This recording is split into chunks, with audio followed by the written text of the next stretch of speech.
Hi all. Before I get into my presentation, I wanted to take a second to introduce myself, being relatively new to the field and academia as a whole. My name is Matthew Barnard. I am a recent master's graduate from the University of Texas at Austin and current doctoral student at Bond University. The bulk of my research, including my master's thesis involving Australian Olympic representatives, focuses on national identity and globalization and how such phenomena are expressed through discourse, specifically in the medium of oral histories.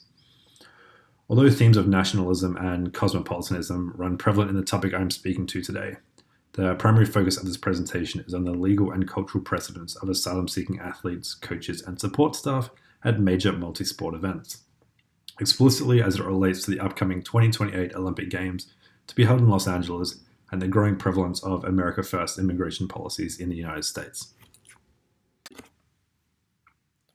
I'm going to start by providing an introduction for this discussion before moving into a brief examination of the historical background as it relates to the group which we will refer to as Olympic asylum seekers. This group includes not only athletes but also support staff, officials, and coaches, which who have effectively utilized an Olympic Games to claim asylum in the host country. Then we will move into an examination of international and United States law as it relates to the topic at hand, and finally looking ahead to LA 2028 and the potential situation as it relates to probable Olympic asylum seekers. Every 4 years, the eyes of the world turn their gaze towards a single city, a city whose people, culture, values, and very way of life are thrust into the spotlight. In turn, the city pulls out the red carpet in preparation for their hosting of the Summer Olympic Games. Academic writers and popular commentators alike have discussed at length how at times this sudden sweeping act of putting a city's best foot forward comes at the detriment of its own people, especially those of lower socioeconomic status. This negative impact is often twofold, in both the vast displacement of people and widespread expenditure of public funds. With that being said, during such an event, the host city attempts to become the envy of the world. In turn, it is unsurprising that a handful of participants in the event, many of whom represent developing nation states, will capitalize on an opportunity to flee their home countries and claim asylum in the country in which the event is held. Through this discussion, we will look at archival news clippings, global asylum precedents, contemporary trends, and US asylum law to provide a preliminary overview of the topic and encourage future research in the field. The formal history of Olympic asylum seekers begins in the immediate aftermath of the Second World War, in which athletes from Eastern Bloc countries used the event as an opportunity to permanently cross over the Iron Curtain. One such instance of mass migration was during the 1956 Melbourne Olympic Games, which saw more than half the Hungarian delegation defect and seek asylum. In later games during the Cold War, this trend continued. Some of these cases were responded with harsh criticism from home nations like the Soviet Union, who claimed kidnapping and brainwashing of their athletes as the root of this so-called defection. Even with the falling of the Berlin Wall and collapse of the USSR, the trend of athletes and officials continuing to use the opportunity of large multi-sport events to seek asylum has continued. Take, for example, the most recent Summer Olympic Games to be held in the United States in 1996, in which Cuban representatives in baseball and boxing, along with the Iraqi flag bearer, all left the Games to seek asylum in the US. More recently, at the 2012 London Games, athletes from African nations, including Sudan and Cameroon, followed suit. However, unlike during the Cold War, in which these athletes were often accepted with open arms, it has become increasingly common that host nations attempt to remove athletes who have fled and overstayed their visa. Although not in Olympic Games, at the 2018 Commonwealth Games held in Australia, 230 athletes used the opportunity to apply for asylum. According to an SBS News article from late last year, 217 of these requests were rejected by the Department of Home Affairs. In response, Australian Home Affairs Minister Pete Dutton said, quote, "These athletes and others who might have a similar objective need to hear the message very clearly. They aren't going to game the system," end quote. Regardless of national immigration stance or international perception, athletes, coaches, and officials will continue to use relaxed immigration status and major multi-sport events as an opportunity to flee their home countries and seek asylum. As Carolyn Graydon of the Asylum Seeker Resource Center puts it, quote, "People fleeing from persecution who use what means are available to them," end quote. In many cases, the means available to them are a trip to the Olympic Games. When studying asylum law, it is important to review the current international standards that have been developed through decades of negotiations and agreements. To clarify identifying terms, an asylum seeker is an individual seeking protection who has not yet had their refugee status determined. which clearly a refugee is someone who has. As it currently stands, there are three main documents which outline unified global attitudes towards those claiming asylum. These are the 1948 UN Universal Declaration of Human Rights, the 1951 UN Convention relating to the status of refugees, and the 1967 Protocol relating to the status of refugees. As we are focusing on the United States, we will cover these only briefly. Although there have been considerable steps in recent years as it relates to asylum seekers, we will focus on the aforementioned three and understanding the groundwork of these policies. Beginning with the sweeping 1948 UN Universal Declaration of Human Rights, which, like its name, outlines rights and privileges which in practice should be afforded to all people. As it relates to our discussion, the Declaration notes that everyone has the right to seek and enjoy in other countries asylum from persecution. End quote.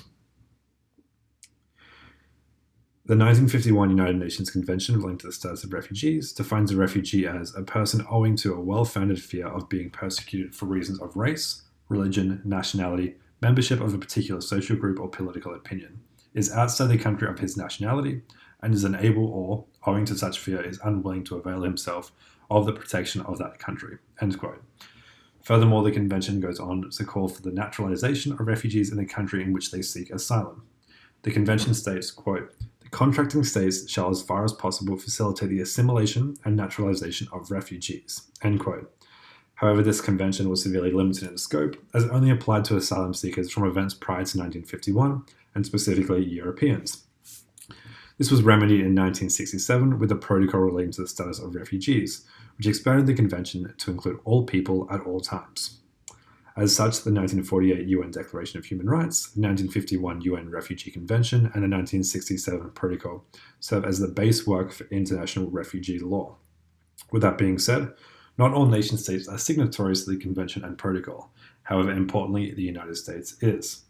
As this applies to athletes using an Olympic Games to seek asylum, they would be well protected with valid evidence of potential persecution in their home countries and could not be forcibly removed by the host country. As a member of the United Nations and a signee of both the Refugee Convention and Protocol relating to the status of refugees, it would be expected that the United States is required to follow the precedents laid out through international asylum law. However, in practice it is far more convoluted. As it stands, the United States is not in any way legally required to follow the outlines of the Universal Declaration of Human Rights. This is in part due to the 2004 Supreme Court case Souza v. Alvarez-Machain. The case in question assessed the United States' role in an international crime by an alien. In the opinion, Justice Souter writes, quote, "The Declaration does not of its own force impose obligations as a matter of international law." End quote. Souter goes further to quote Eleanor Roosevelt, who labeled the Declaration as, quote, "a statement of principles, setting up a common standard of achievement for all peoples and all nations, and not a treaty or international agreement imposing legal obligations," end quote. As such, the Declaration now serves in US law as a moral barometer rather than any binder-leaking document, such as the United States Constitution. As such, the US has its own set of standards in regard to asylum seekers and asylum law. If an Olympic participant were to claim asylum in the United States, the applicant must prove that they could face persecution due to one of 5 categories. These categories are religion, race, membership to a particular social group, political opinion, and nationality. These categories are explicitly noted in the 1952 Immigration and Nationality Act, which states, with several exceptions, that, quote, "any alien who is physically present in the United States or who arrives in the United States, irrespective of such alien status, may apply for asylum," end quote.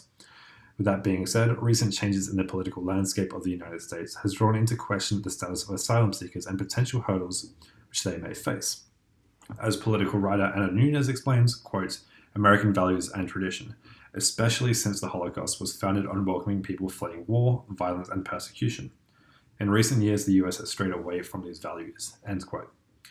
The current administration has taken steps to make the asylum process more difficult, but also significantly narrower. For example, in September 2019, the number of refugees admitted to the United States was capped at 18,000 for the next 12 months.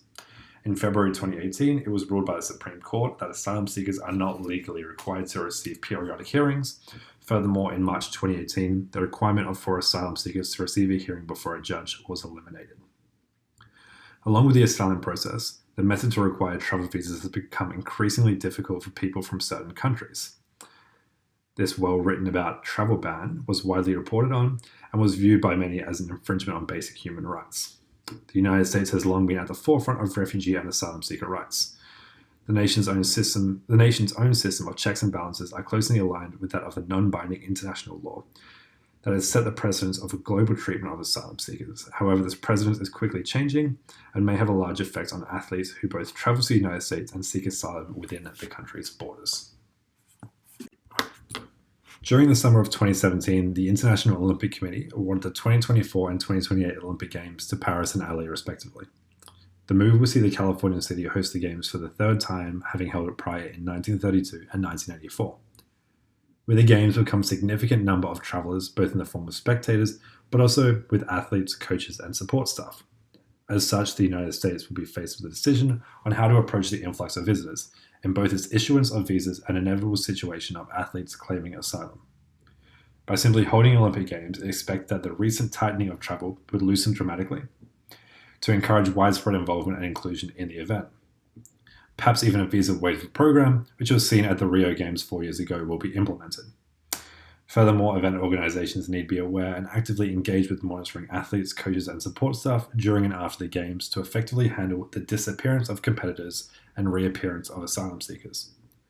With the first Summer Games on US soil since Atlanta in 1996, set to be held in a little under a decade, the eyes of the world will be on the US and ultimately its human rights policies.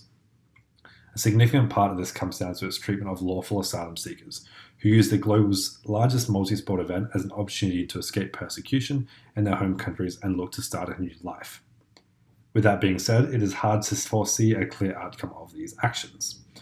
Regardless, with current law, both from the UN and the United States government, it is expected that these asylum seekers should be treated fairly and be given due process in their application.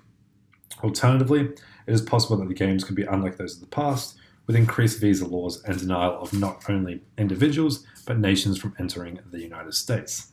Such an act would be in direct defiance of the values of the Olympic Games of friendship, respect, and excellence.